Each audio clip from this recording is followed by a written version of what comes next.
Fundo imobiliário de papel, você tem dúvida, não tem? Eu sei que você tem, é mais difícil de analisar do que fundo de tijolo. Hoje eu vou te passar vários passos para você conseguir analisar bem um bom fundo imobiliário de papel, beleza? A gente vai começar pela definição, como que você olha, como que ele funciona e como que você vai escolher as taxas do fundo. Vai ficar brabo demais esse vídeo, então já senta aí, já pega uma cadeira mais confortável. Se você tava meio desajeitado, se ajeita, pega seu cafezinho e pega papel para anotar. Bora lá? Primeiramente, você tem que entender o que é um fundo de papel e qual que é a diferença dele pro fundo de tijolo. O fundo de tijolo é bem sugestivo, né? Parece que tem tijolo envolvido, logo imóveis construídos envolvidos, né? Agora, quando eu falo fundo de papel, muita gente tem dúvidas sobre como funciona. Então vamos aqui pro quadro preto para eu te explicar como que isso funciona. Vamos fazer aquele lindo desenho do cofre que representa um fundo. Se você não assistiu esse vídeo, eu te expliquei a definição de um fundo imobiliário, como que funciona. Tá aqui, é só se clicar para assistir para complementar essa parte do fundo de papel, beleza? Então, considerando aqui que você tem um cofre e aqui tem um gestor que toma conta desse cofre e aqui tem os investidores que mandam dinheiro para esse cofre. Quando você participa de uma subscrição ou de um IPO de um fundo, você é esse investidor aqui que manda dinheiro pro cofre, perfeito? Então ele é um fundo, aqui é o fundo de investimento. Por quê? Porque o gestor investe em algo e aí ele é imobiliário. Por quê? Porque o gestor pega o dinheiro do fundo e investe em algo do setor imobiliário. Se o gestor pega esse dinheiro do fundo aqui, ó, do cofre e compra um prédio, ele é o quê? Ele é um fundo de tijolo que investe em lajes corporativas. Se ele pega esse dinheiro aqui e compra um galpão logístico, vou tentar desenhar um galpão logístico aqui, né? Compra um galpão logístico, o que que significa agora? Ele é um fundo de tijolo de logística. E se o gestor pega esse dinheiro do cofre e empresta esse dinheiro para quem quer construir o galpão? Então tem aqui o José, que ele precisa de um dinheiro emprestado para construir um galpão. Saiu do investimento imobiliário? Não saiu, porque o José tá pegando o dinheiro emprestado do fundo, o gestor tá emprestando dinheiro pro José investir no setor imobiliário. Então não saiu do setor imobiliário, por isso que ele ainda é um F, fundo e investimento e imobiliário, por isso que ele é um FI, beleza? Só que tem algumas diferenças agora. Você começou a entender que os fundos de papéis, eles são regidos por papéis. O José e o gestor, eles assinam um papel comprovando que o José deve para esse gestor, deve para esse fundo, né? Então, o que que o fundo de papel tem? Ele não tem o imóvel. O imóvel é do José, não é do fundo. O fundo, a única coisa que ele é credor. É o cara que empresta o dinheiro. O fundo seria a instituição financeira que empresta o dinheiro. Logo, por isso que você normalmente costuma escutar que os fundos de papéis são também chamados de fundos de CRIs. Por quê? Vamos lá? Você entendeu então que o fundo, ele empresta dinheiro pro José. O José assina um papel falando que ele deve para esse gestor ali, concordando com todas as premissas. E aí, você entende que o negócio do fundo de papel está aqui, ó, neste papel, certo? Neste papel. E este papel, que é esse contrato de dívida, ele pode ser de três principais formas. A primeira, CRIs. O nome desse papel chama CRI. Segunda, LH. Terceira, LCI. Uai, Léo, não entendi, foi nada. Que negócio é esse aí? CRI significa certificado, é um certificado de recebível imobiliário. Ou seja, o José está certificando que ele recebeu um empréstimo do fundo e é para investir no setor imobiliário, logo, por isso chama CRI. A maior parte dos fundos imobiliários de papéis, eles emprestam através de CRIs. Então 80% mais ou menos aí dos fundos que você for ver, vai ser através de CRI. Mas também tem a LH, que é a letra hipotecária, e tem também a LCI, que é a letra de crédito imobiliário. Tem uma diferençazinha entre CRI e LCI, mas não convém eu explicar aqui. Léo, e os CRAs, que também são empréstimos? E os LCAs, que também são empréstimos? Letra de crédito do agronegócio e certificado recebível de agronegócio. Qual que é a diferença do CRA e do LCA com o CRI e o LCI? Isso aqui é pro agronegócio. Logo, não é investimento imobiliário. Logo, agora você entende por que que os FIAGROS não são FIIs. Eles são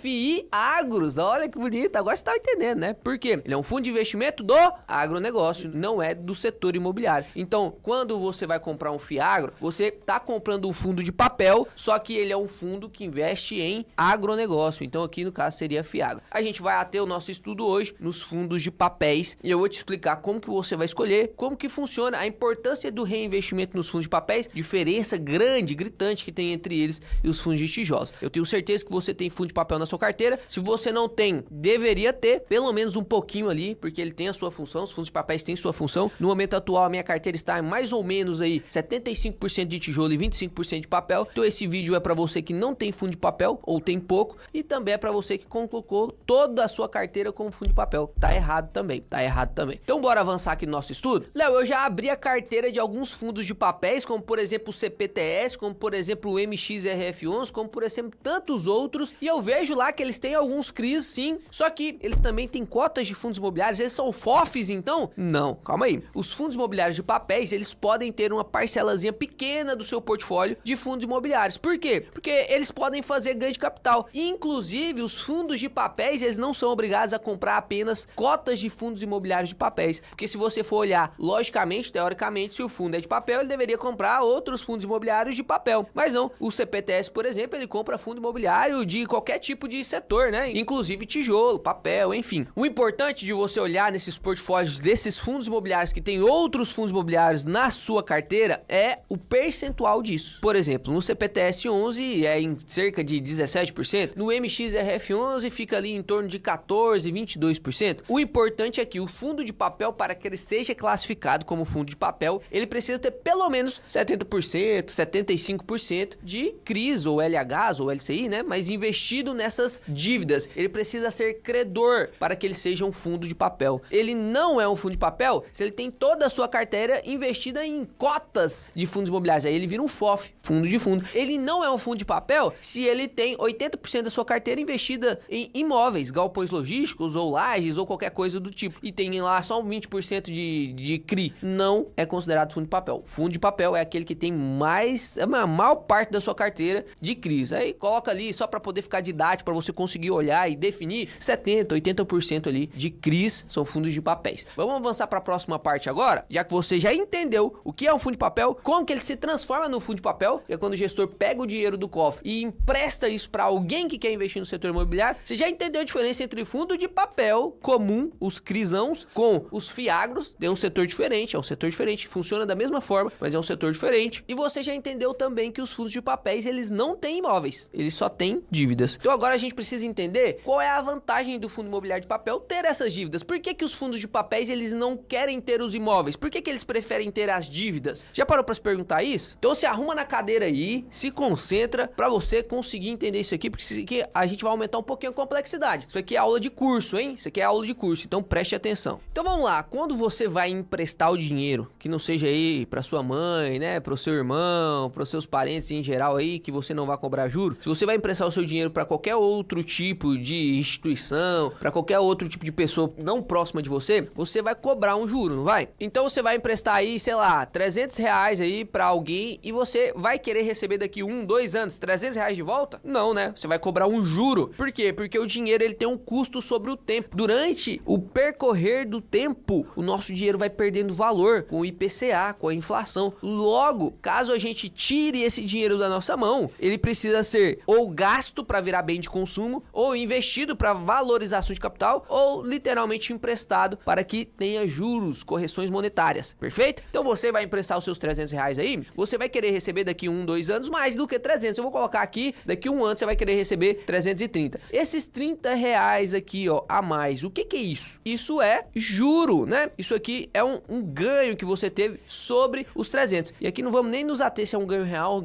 um ganho nominal por enquanto, tá? Mas só para você entender que isso aqui é a parte dos juros. Então agora você começa a entender como que os fundos imobiliários de papéis ganham dinheiro. Eles não vão ter R$300, eles vão ter um patrimônio, por exemplo, do KNCR, mais de R$1 bilhão.